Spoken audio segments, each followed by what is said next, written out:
Yokai, otherwise known as the Japanese folklore monsters that haunt so many children's and adults' dreams. Yokai are one of my favorite things about Japan. There are all these amazing stories that explain strange but common occurrences that most people would maybe write up to happenstance, but still, the Japanese find an amazing and mythical way to explain these things. Shigeru Mizuki is essentially the father of yokai lore in Japan because he was able to develop it so well in his career. Though he is no longer with us, his magnum opus lives on in GeGeGe no Kitaro. This show may be one of my favorite anime of all time. And today we are going to explore some figures from the series. Many years ago, this set of trading figures was released. From a company called Kabaya, these are the GeGeGe no Kitaro mini diorama sets. Now, it's a bit hard to find anything in English about these, but after doing a bit of research online and having purchased these from Yahoo Auctions, I found that these were made roughly around 2002, so we're looking at figures that are pretty darn old, probably about 18 years if you really think about it. That's pretty impressive, especially since these are trading figures and they don't really stay in the best condition, especially the boxes, but the person I bought them off of actually folded all the boxes up. So I have all of the original packaging in really great condition here. But with that being said, if we take a look at the front of the box here, we can see Kitaro in the corner, and of course his father on his head, Nezumi Otoko, and a bunch of yokai in the background. The box is satisfying to look at, it's rather nice. The side shows some more yokai, the other side is a bunch of legal info, and the back shows all of the figures that are included in the set. The bottom has some more legal text, the top has just a bit of branding, and like I said, these were kept in such great condition. If we open each pack, inside there is a baggie with some instructions, as well as the pieces to the figure. So there is some assembly required here, but they're just simple trading figures, so let's crack this open and check it out. This is really cool right here. There's actually an excerpt here from the manga, which shows Kitaro being chased by the yokai in question. And then the other side just shows that it's a few pieces to plug into a base. Very cool stuff here. This is great detail for a simple pack-in slip with a trading figure. And everything is packed together so decently to the point where I don't see any chance of this getting damaged. Maybe that piece in there could move around and scratch the other pieces, but hardly at all. Ooh, I didn't expect this. There's like a strange, soft, sort of very velvety feel to this plastic. Not your typical hard plastic you would get in a trading figure. Almost feels like it's sort of malleable. We've got a mochi mallet here. And here we have Kitaro being chased by the Gashadokuro dushi. This, of course, is a strange sort of mochi yokai. Yeah, if you've never heard of mochi, then I guess you're not a big fan of Japanese snacks. But this one has tons of eyes, and obviously enough, Kitaro here has his little mochi mallet, but he seems to be fleeing because you don't want to pound that mochi anymore. Super cool though. Even though this figure is rather small, there's a great bit of detail in every piece here. Look at all of the texturing inside of the tree trunk, the grass, even the mallet. Kitaro's hair seems to have a bunch of little strands of hair rather than it just being a sort of helmet bulk of plastic. And it actually looks pretty darn good. It's a good representation of Kitaro himself, and the yokai looks pretty on point as well, even though it's just mostly a blob of eyeballs. I started with this one because it's probably the least interesting yokai of the many that are in this set, so let's move on to something more ominous and creepy. Again, the instructions are simple enough. It shows all the different things plugging in, and it even shows on the back the scene of, well, what happens in this very unfortunate event for Kitaro. And this one here is the Sazae Oni. As you can see, he is ready to dine on Kitaro here on the table. This yokai is a bit weird. He's actually this strange sort of fishy creature, I guess. He's covered in barnacles. He has his own little chair to sit in here. And he's complete with knife and fork because in the episode that he's from, he actually turns Kitaro into some weird sort of fish cake and tries to, well, eat him. Really creepy, but pretty damn good details yet again. The only thing that I don't like about this one is that he comes with a very small peg in the chair, which is supposed to plug into a hole in the bottom of the character, which the hole is a bit too small, and thus it actually made me push a little too hard and scuff the chair just a tiny bit, but still, it's really not the biggest problem. Like I said, these are trading figures. This one's pretty involved. He comes with a table that you actually have to construct, the chair as well, even a salt and pepper shaker. Very nice of him to include all that. And yeah, the Kitaro here is, again, that weird texture where it's sort of velvety and smooth, almost kind of rubbery. Very interesting choice as far as material goes. And yeah, I mean, Kitaro looks miserable, but this is a pretty good representation of what happens to him, so I like this. Again, just very creepy as well, so there's always that. Itadakimasu.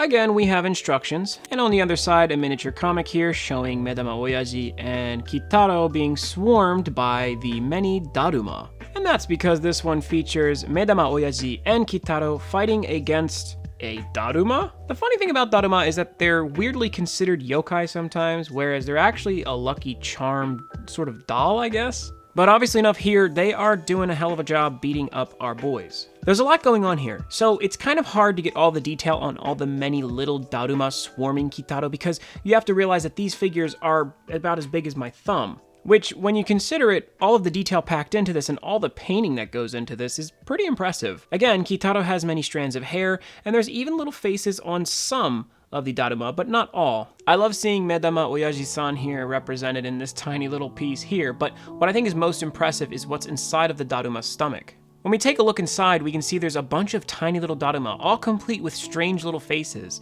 Very creepy and very cool. And the detail in the Daruma's face itself is pretty darn intense, so I actually like this one a lot. These instructions are simple because the next one is a very familiar yokai, the Otoshi. And very familiar he is, as he attempts to choke Kitaro to death. When we focus on either one of these, there's tons of detail to be had, and a lot of it is in the texturing on the hair. Kitaro, of course, has the same hair texturing and paint applications. Everything looks really good on him. He's even crying a little bit because, obviously enough, it hurts to be choked by a big hair demon. But if we remove Kitaro from this equation, we'll get to see so much more detail of the actual Otoroshi. Once we move the hair, there is so much actually going on with the Otoroshi itself. Hilariously, there's this tiny little piece of land that they both plug into, which keeps everything together, but from the tusks to the hair, to the deep grooves within the face and the wrinkles, there's so much here. There's paint applications all over this thing that you really wouldn't expect. And honestly, it really makes me cherish this figure. This thing's huge. He's just a bunch of hair, so I mean, there's really not much to him, but the actual overall design of the face is so spot on with what this yokai is supposed to look like. And of course, once you plug Kitaro back in and this whole thing's put together, it's awesome. The one thing I hate about my lens is that it's hard to focus on the entire thing at once, but man, this thing really does look awesome at just about any angle. This is one of the more impressive figures of the series so far. This next one was a little bit trickier to build, but it's for good reason. This one, interestingly, is the Ubumane, which, to be honest, there's a lot to talk about here. As we can see here, the Ubumane is picking up Kitaro as if he were a baby, and he's cradling to her chest, almost as if he accepts her as his mother. The Ubumane is interesting because this is the yokai that inspired the Momo statue. I won't talk about her too much, but the Ubumane is incredibly sad in regards to yokai lore. Typically, it's a pregnant woman who may have died during childbirth. This creature wanders around giving away a baby that it carries around to various people. When the person goes to look into their arms after the woman's run away, they see that they've been left with a pile of leaves or a rock, and the whole situation is incredibly scary. But in the series of Kitaro, the Ubumane is a bit more motherly, and it almost is trying to take care of Kitaro and the many other things that it kidnaps and flies away with to its nest. I remember liking this one quite a bit, and with the lore, this figure seems all the cooler to have. But again, we get a lot of great detail here. In Kitaro himself, he's pretty hilarious, but the Ubumane looks wonderful too. There's so much great texture on all of the feathers and the wings and everything like that. Even the eye has this amazing, huge, bulbous glow to it. That open mouth is creepy, and the claw is a nice touch for it to hold Kitaro with, even though they really don't make much contact. Kitaro just looks hilarious, because he looks really scared. He almost looks like he's even wearing a diaper, and I don't know, it's just funny. And again, this is that weird, soft kind of vinyl-y plastic.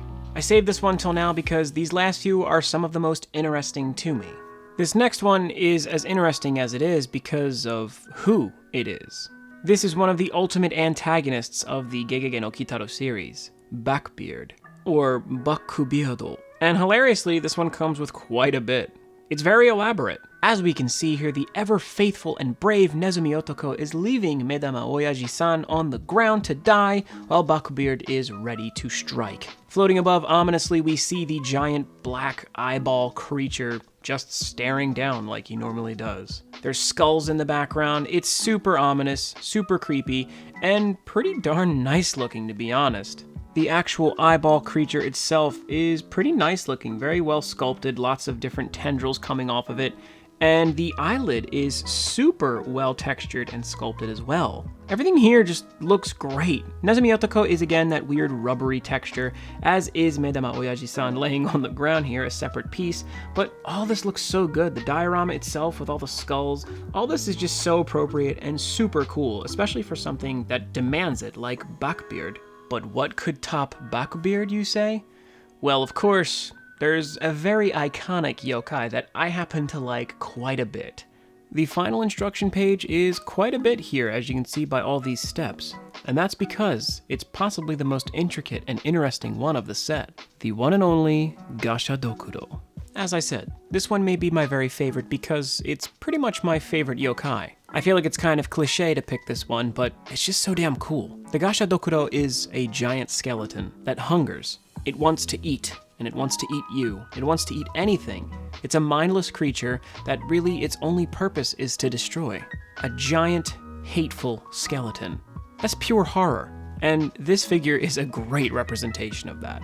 To think that all of that came in such a small box, it really just goes to show how compartmentalized everything was. This one's quite a few pieces, and it was a bit more intricate to put together than the others. But as a result of that, we get one of the coolest figures in the set. There's so much going on here, there's so much detail, and man, I just could gush about this all day. Kitaro himself looks particularly great on this one, probably the best representation of him in the entire set. He looks horrified, he looks detailed, and the pose is rather dynamic for this one. I love the expression. It's perfect, because honestly, he should be scared.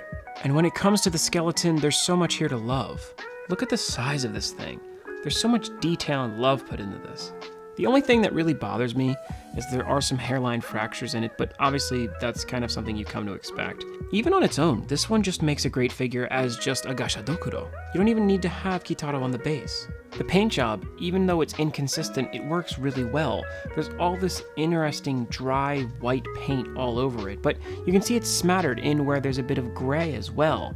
And I'm not sure if that's wear or if it was intended, but I think the effect actually works really well for this type of aesthetic. The sculpting is just absolutely gorgeous. There's no reason a figure this cheap and small should look this good. This is one of those things I'll say has no business being this nice, but honestly, this is amazing. Can you imagine paying 500 yen and getting something this detailed as a trading figure? I have multiple things featuring the Gashadokuro in the design, and honestly, this is just another awesome thing to add to that collection. This one, while it was a bit tricky to put together, was easily the coolest of the series. These figures are simply too much fun. I really love pretty much every one of them. Each one has its own unique feel because all of them are different yokai, and of course every single yokai is interesting in its own way.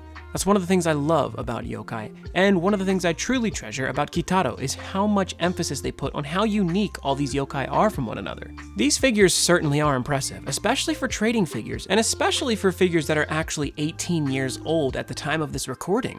There's so much love in all of these. In the painting to the sculpting, everything here is wonderful. I'm not going to rate them simply because of the fact that this is a trading figure set.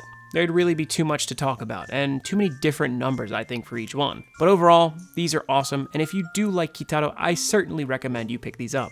I am missing one, there is 8 in total, but trying to find them all in one lot can be a bit expensive. If I ever get the other figure, I'll certainly redo the video. But what do you think? Do you think these are awesome, or do you think they're too cheap? Do you like Kitaro?